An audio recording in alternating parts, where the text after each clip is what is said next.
controlled vacation. It is why we take an annual trip, even though she's 24, to Disney. Because how much more controlled can you get? You have Space Mountain, you have Splash Mountain. You know where the bathrooms are, you know where the food is. It's perfect for her. And we have my youngest, Melissa. Melissa likes her nature vacations. She likes the redwood, waterfalls, whitewater rafting, Splash Mountain, whitewater rafting. Very different individuals. So my husband and I decided many, many years ago that what we would do is we would allow each individual in our family to plan one full day for their vacation. And the rule is no one can complain. So Melissa chose to stay in a log cabin in the Shenandoah Valley National Park. We can do this. So we're driving on this long, meandering road. There's a mountain. We're kind of in the middle of the mountain because there's all these trees up here and a deep ravine down here. So you can kind of imagine where we are. And all the way up at the top, we see these two baby cubs. Pull over, we have to watch these cubs. So we roll down the window and we're all just gazing at these cubs playing and they're getting a little closer and we're just enjoying nature. This is perfect. You cannot get much better than this. They get a little closer and we're still giggling and everything and all of a sudden we hear, if that's the baby bear, where's the mama bear? And it's when we all turn to the back seat and go, that's a really good idea. Let's go, let's go. And we roll up the window. We continue on our way and we get to the lodge at the Shenandoah Valley National Park.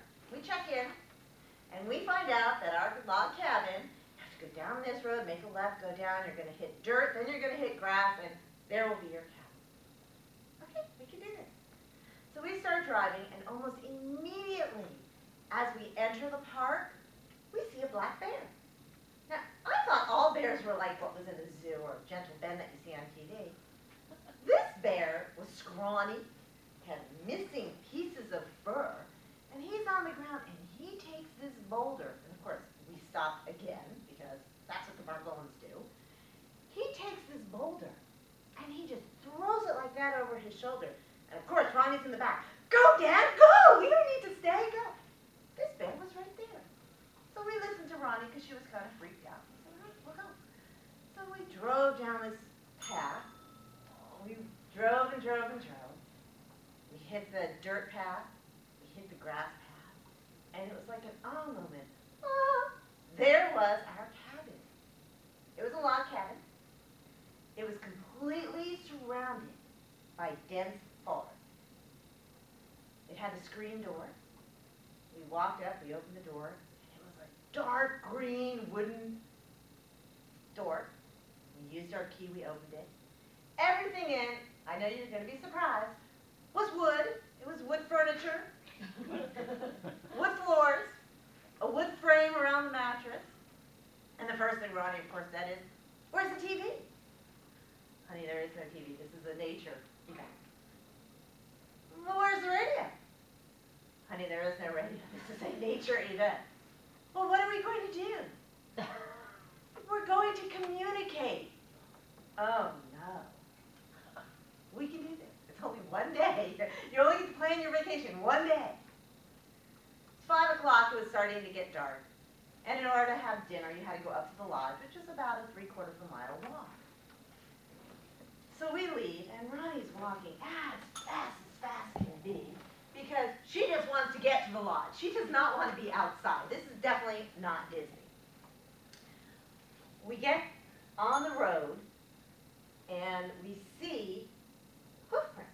Of course, Ronnie's going, what is this? Don't worry about it, honey. You know, they look old. Don't even sweat it. We come around the front of the lodge, and there in front of us are at least 20 beautiful deer. And they're just eating the grass in front of the lodge. I can just stay there for a while, and I turn around and say, what do you guys think? Of course, Ronnie's not even here, because there was no fence around these deer. So she's already inside. We go inside. We have this beautiful glass window.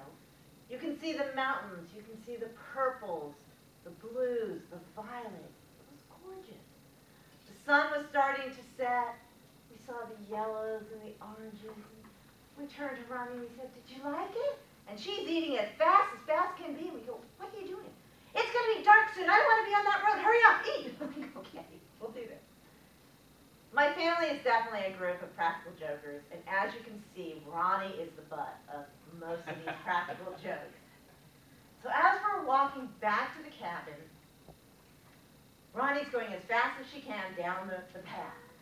My husband decides that he's going to take a twig and throw it in front of her and to the right, so that she'll hear the rustling in the woods. Oh, yeah. So he takes a stick, and he times it just perfect. And she sees something moving. And this is almost like a cartoon.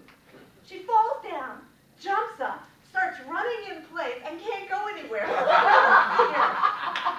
And when she finally hears all of us giggling in the back, we get the infamous, "I hate you," as she storms down. The night was very interesting. We played charades. We enjoyed ourselves.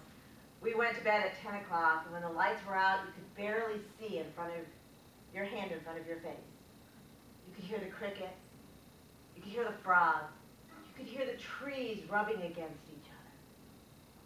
We woke up the next morning, and I did find out that it is indeed possible to put 4 people in a double bed.